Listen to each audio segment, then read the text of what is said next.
What is the IT strategy for the U.S. Department of Justice? How is the DOJ improving data governance and data sharing across the department? And what is DOJ doing to change the way it does IT? I'll explore these questions and so much more with my very special guest, Melinda Rogers, Chief Information Officer at the U.S. Department of Justice. Melinda, I want to know, given that portfolio and the role you play within the Department of Justice, what are your top management challenges that you faced in your position? And how, more importantly, how have you sought to address those challenges? I would say money, major incidents, and people. Those are my top three. Funding constraints on critical cybersecurity and IT modernization initiatives have and continue to require a focused effort for folks like myself in my office to educate and really or ensure that the purse holders have a meaningful understanding of the interconnected, complex scope of what cybersecurity and IT modernization solutions require to secure a department of our size and scale, and ultimately our mission operations and the sensitive data that we come in contact with day in and day out. So that's the first top challenge, money. Second one, I mentioned earlier, major incidents or significant cyber incidents, because ultimately, because we all know, it's not a matter of if it's going to happen, but it's really a matter of when.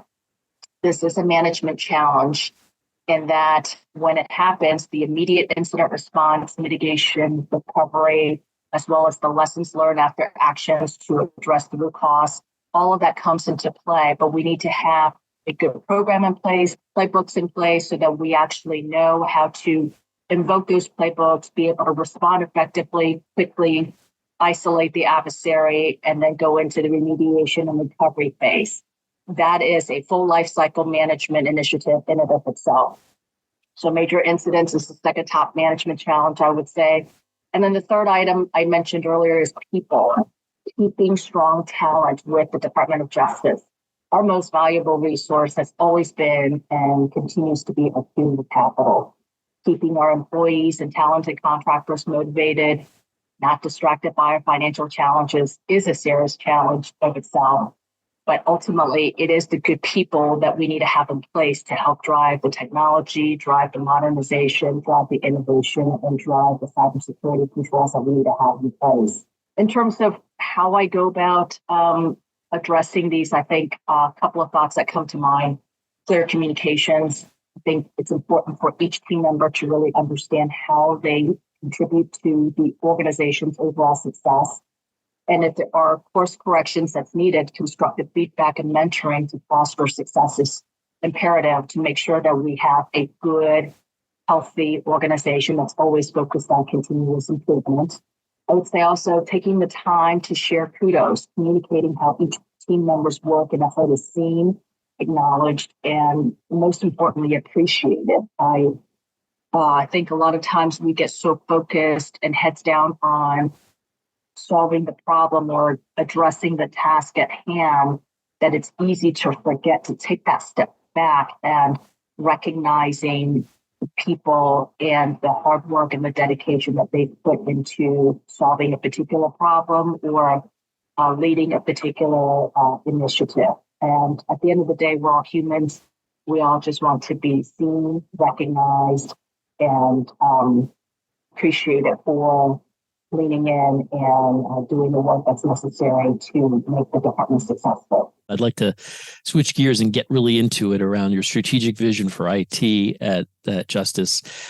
Could you share with us what it is and how does the strategy focusing on mission enablement, which you mentioned earlier, through technology, kind of factor into that vision? And what are some of your key IT priorities, Melinda? So, Michael, my strategic vision for DOJ IT is to deliver exceptional technology services and innovative capabilities while transforming our workforce to continually adapt to a future of accelerating change. It's not about just the shiny new object for me. It is optimizing all the time and in every way. At DOJ, we are using technology and information management to enable the mission through 5 key IT priorities. First is enhancing service delivery. providing an exceptional customer experience and deploying tools to help mission staff to increase their productivity. For this priority, we're establishing a customer-centric culture, delivering industry-leading service management practices to improve reliability of services and vendor accountability, using innovative capabilities and service offerings to enhance mission operations, and defining standardizing IT communications processes to make sure that we support our stakeholders better, keeping them informed when we have an outage, when we have a blip, anything and everything. I think communication is so key to keeping our stakeholders informed on the status of the system that they're operating on. So service delivery is certainly the first pillar. The second one is elevating cybersecurity. I think being a standard of excellence for cybersecurity to effectively support our mission and our many stakeholders who rely on us for security capabilities is part of our critical mission. We are focused on reinforcing DOJ cybersecurity foundation, implementing zero trust principles, enhancing cloud security, managing IT supply chain risks across the entire IT lifecycle, and evolving cybersecurity capabilities to respond to emerging technologies. The third pillar that is a part of our IT strategic plan is embracing innovation. And that means encouraging collaboration and information sharing across DOJ and eliminating hurdles to technology adoption so that we may benefit from new technologies that support litigation and law enforcement activities. The fourth item that's outlined in our strategic plan is expanding the workforce. I would say it's expanding and upskilling the workforce. It is about maintaining a diverse workforce that has the experience, skills, tools required to excel in their roles.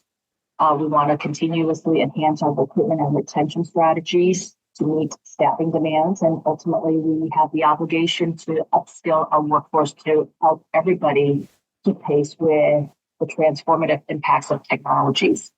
And then from a IT strategy perspective, the last piece, the fifth element of our IT strategic plan is about increasing financial transparency.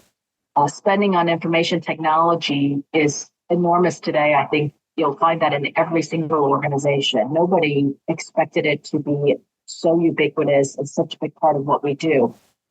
So enabling effective IT financial management and investment practices to maximize technology investments, identify cost optimization opportunities, enhance contract oversight, and ensure our IT capabilities are cost-effective and beneficial.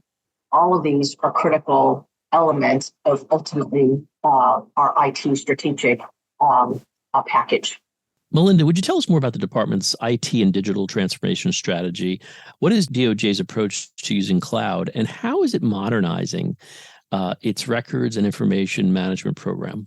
So as we look at cloud and the myriad of modernization challenges we all face here at DOJ, we are focused on prioritizing our cloud resources to incrementally address the most mission-critical business needs, as well as needs that can best benefit from cloud adoption.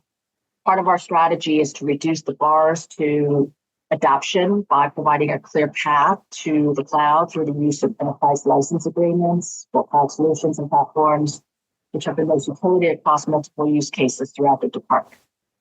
We also want to ensure that we have flexibility and redundancy in our main cloud providers, which allows us to more quickly shift to take advantage of emerging functionalities and to avoid vendor lock-in. In addition, we provide enterprise cloud platforms, leveraging a shared responsibility model, which allows our component IT organizations to move into the cloud more rapidly with consistent and inherited security controls that integrate seamlessly with our zero trust architecture. As we know, that the way we purchase and secure cloud is just as impactful in making the decision to move to the cloud as the underlying tools themselves. We are working to adjust the way we budget and procure cloud technology to ensure that we have the correct funding models and license agreements in place. At Justice, we are also adjusting the way we think about security in the cloud by increasing the use of native monitoring tools and modifying our protocols to account for the nuances of individual cloud platforms. As we have progressed in moving our strategy forward, we now have multiple enterprise agreements and cloud platforms in place to provide interoperable cloud environments to manage the exponential growth of litigation, collaboration, and records management needs. Although cloud has proven instrumental in improving the way we store, process, and share evidentiary data records, that capability comes at a significant cost. As a result, we have leveraged hybrid solutions in some cases to begin to address the rapidly increasing cost of moving large volumes of data. So this is really one of those, it's a journey. This is not we are nowhere near the destination, and the journey will continue to take us on zigs and zags, and we are continually evolving and adapting how we do business along the way. Given the evolving nature of the cyber threat and the constant targeting of infrastructure, what is being done to strengthen the department's cyber posture to protect sensitive information and ensure operations are secure across the department? Yes, Michael, the Department of Justice leadership commitment to strengthening our cybersecurity posture has been unwavering through the different administrations over the years, each recognizing our exponentially increasing reliance on information technology for mission enablement, especially given the complexity, breadth, and size of our organization. That commitment has helped to elevate cybersecurity across DOJ. Just as critical of a factor has been the Justice Information Sharing Technology Account, which was established by Congress back in 2005 to ensure that the Department of Justice CIO has the funding, the purse strings, if you will, to direct and steer the department's cybersecurity and modernization initiatives, ensuring that these projects are well planned and aligned with the department's overall IT, cybersecurity, and enterprise architecture strategy. What this has meant for the department is a nearly 2 decades long continuum of transforming the DOJ cybersecurity program, how it is managed and how it is sustained, that has continuously elevated the department's cybersecurity posture and incident response capabilities, whilst persistently ensuring cybersecurity controls are in place and protection of data remain at the forefront of all of our modernization initiatives. Our cybersecurity posture scores, as measured by the Office of the Inspector General under FISMA, have reflected this investment in IT modernization with focus on cybersecurity. Our scores have improved consistently since 2010, reaching the highest score across USG in the last several years, something that all of us are very proud of. And then in terms of the efforts currently in motion, strengthening the department's cybersecurity posture, we have a long list. Pillars of trust architecture, steady drumbeat of basic cyber hygiene, something that often gets sort of put in the back, but we need to keep that up. Vulnerability management, the forward-leaning opportunities of leveraging AI and preparing for post-quantum. Michael, there is no rest for the weary in this space. Yeah, Melinda, I was wondering, a lot of agencies, federal agencies are using emerging technologies, as we call them. I was just wondering, how is the department using sort of a robotic process automation, RPA? And if so, how and what way? But also, are you using emerging technologies yet, or do you have plans to use them as well? I think in terms of emerging technologies, the answer is absolutely. It's always yes. And emerging technologies could be in different phases of their emergence, right? We can look at something once and it may not be ready for prime time, but it doesn't hurt for us to go back and reassess after some time period. I think, back to your question on RPA, we have been leveraging the benefits of RPA for some time now. We use it in automating business processes, especially when dealing with integrating processes and data between disparate legacy systems. So whether that's compiling cybersecurity monitoring data from sources or optimizing complex workflows, robotics process automation has allowed justice to move forward with automation for critical business functions without having to invest in full system replatforming efforts. Ultimately, back to your question about assessing emerging technologies, the answer is absolutely all the time. And for us, at least, the question is it ready for us to implement? Does it have a place in our organization? But most importantly, I would say is, does it solve a clearly defined business problem? This has been the Business of Government Hour, a conversation with Melinda Rogers, Chief Information Officer at the U.S. Department of Justice. Be sure to join us next time for another informative insightful, and in-depth conversation on improving government leadership and its effectiveness. Until then, subscribe, download, and listen to the entire interview at Apple Podcasts, Spotify, Audible, or on your favorite podcast app, and as always at businessofgovernment.org.